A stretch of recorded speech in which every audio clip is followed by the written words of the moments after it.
Hello again and welcome back to my channel. It is the end of the month and I am going to be showing you what I have been coloring in January. I'm going to first start and show you all the pictures I have completed, and then I will end with my works in progress. So first up is Mermaid's Calm Ocean Coloring Collection by Selena Fennick, and I did this page. Now this page was selected for me by my eldest son, and he also went and picked out the color palette. I did all of this in a mixture of things. Most of it is polychromos for the candles, the mermaid, the bathtub. The back here is graphitint. The floor is graphitint, and so is the decoration here on the bath. I did that in graphitint. Up here I used gold acrylic paint, and I used white Sakura Jelly Roll for all the highlights. And I was very pleased with how it turned out, although I really did struggle to complete this page. It really took a lot of time, and it took a lot of getting my head around things. It was the first time I colored melted wax and candles, and I was really trying to go for a lot of realism. I was trying to focus on sources of light coming from the candles. I did refer to Selena Fennick's original art piece with this page. She used a color palette of brown, so I used that to just help me with the highlights where was the light hitting. And in her piece she has a lot of light hitting from the right hand side of the page, so I try to kind of use that as an idea of where everything needed to go. I thoroughly enjoyed the challenge of creating the various light coming off the candles onto different objects, and I have tried to illustrate it as best I can.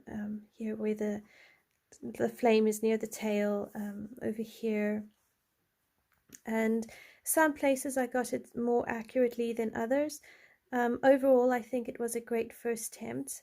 This is done on Amazon quality paper, so it's very thin paper. I'm assuming this is the 90-gram paper option, and you can see at the back it's quite bent and buckled, and that will be due to the gamsol, possibly some of the gamsol, and the water, as well as how hard I was pressing. I found with the polychromos I really had to layer it up a lot, and I also wasn't sure how hard to press with the polychromos.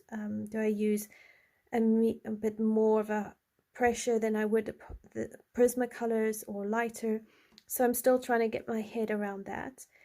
But overall I'm glad I completed it. That's what I colored in Mermaids by Selena Fennick.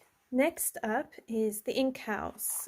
This is the Coloring Heaven special, and what they've done in this issue, they've taken 90% of the Ink House by Rory Dubner, and they've compiled it into this magazine. And yeah, it's a really lovely, I love the paper. It's you can use so many different mediums on this paper, even though it's not very thick. So what I did, if I can find it, the one night I had insomnia, so I came over and decided instead of tossing and turning in bed, I would have a go and just color and put on some TV and see what I can do. So I used distress inks for the background, and I sprayed it so that it creates that bubbled effect. I used ink tints for the rope, the buckets. It was a layer of ink Inktense, and then I put Prismacolors on top. I did this butterfly in Castle Arts, and the rest was done with Inktense. The saxophone is Prismacolor, the hat is Prismacolor, and the caterpillar I did a layer of Inktense, and then I went over it with Prismacolors just to deepen it. And I really love how it turned out. I think it's really, really sweet. And I was able to do the whole page within about 3.5 to 4 hours. So I found it quite encouraging. I can actually sit down and color a page in one night. Then this is a whip. I wanted to have the piano against a red wall, so that's why it's got red distress ink in the background. I used Inktense for the piano and the paper. I used gold acrylic paint for the outlines here on the piano, but the paintbrushes I've got, they don't really, it's really tricky to make a straight line, so it's really a bit blotchy. But hi-ho, not much I can do about it right now. I only have to do the mouse. I want to do him white, and I would like to try and give him a bit more of a realistic fur texture, so that's why he's still uncolored. I'm working on the courage to finish him off. My next completed page is this one. Again, I used distress inks in the background, and I also sprayed it, picked up the ink with my cloth. I used Inktense for the snails, and yeah, I really had fun with it, just blending them out, balancing the colors, and I think it came out really, really sweetly. So that's what I did in The Ink House by Rory Dubner in the Colouring Heaven special. Then I picked up Magical Dawn, and I went to this page and I did a bit more work on here. And it's really, really coming along really, really lovely. I've done most of the red and the blue now. I'm stuck though on the rest of the bird. I'm not quite sure actually how to tie it all together. I'm thinking of maybe making a bit more of a light blue into white over here, and then up here with maybe here. I'm still not sure, and I think I'll do the key and the lock gold, and I want to do these pearls in a bit of a grayish shadow, and then go with the Sakura jelly roll around it and make it white. So I've stopped on this page now because I'm just feeling a bit stuck. And once I figure out how to overcome it, I'm sure I'll pick it up again.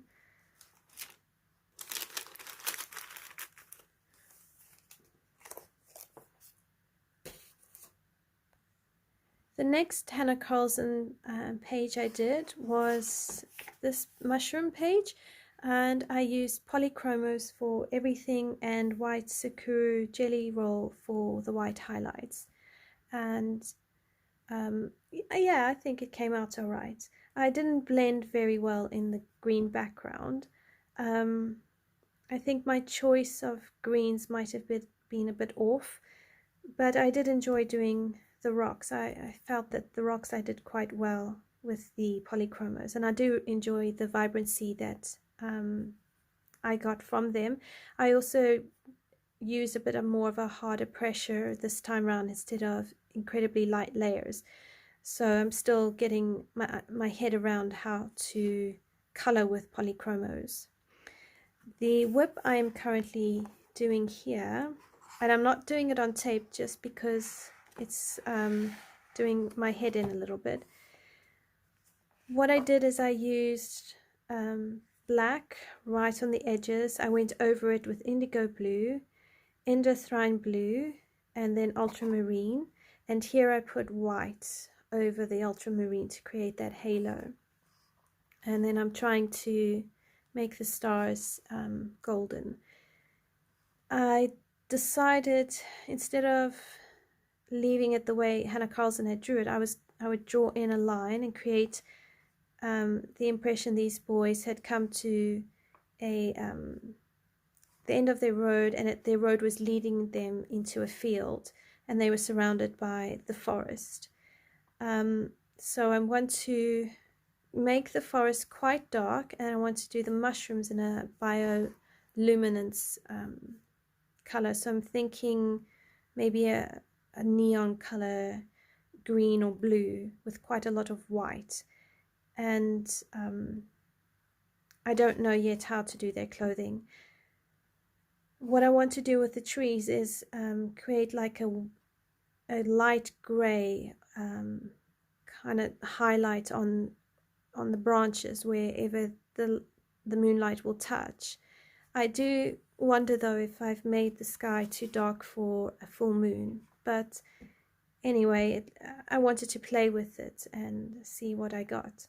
And then I want to take white acrylic paint and I want to sprinkle it all over the sky and create quite a starry night for them. So that's my current whip. Next whip I have is in Gracia Salvo, Wild Soul, and I am working on this page with a mixture of Prismacolors and polychromos. So I'm currently using polychromos on the leaves. Her skin, her face, and his eyes, I've used, I think, Prismacolor for his eyes. This is also going to be polychromos because I want to bring in his fur. So yeah, I'm feeling quite intimidated by fur, so I'm taking it probably too slowly, and I should probably just get in there and finish it. I'm following a Chris Cheng tutorial, but not for this page. She did a tutorial on this page. So the skin tone Chris Cheng used for this girl, I'm trying to adapt to this girl here. And it's coming out all right. I'm about halfway there, I think. And then I will finish her up. So that's my current whip in Wild Soul. And then finally, this is my latest whip on camera. I am not releasing any of the videos until I have completed her, because I really want to be able to give you the skin tone and all the videos quite quickly after each other, so you don't have to wait for me. What I've done is I did Prismacolor for her skin, her lips, her eyes, the thistles, her hair, and this side of her dress are all done in polychromos. My plan is I'm going to do this half of her hair by myself, and then I will film this side of her face. So I've got the videos for her face, her skin tone, and this side of the thistles, and I will include everything I've done on my own. I'll include there. So yeah, this is something you can look forward to. I've really been enjoying her. And I'm also going to use a Chris Cheng tutorial on the bird. So what I'll do is I'll watch the tutorial first, and then I will see how I can adapt it to this picture. And that's also a way how I teach myself to do realism. And this is in Amarantine by Anastasia Eli Caldereva. So that is what I've done for the month of January. I hope that you've enjoyed this video. Thanks for joining me. Be sure to like, subscribe, comment below, and I will see you in the next video. Take care.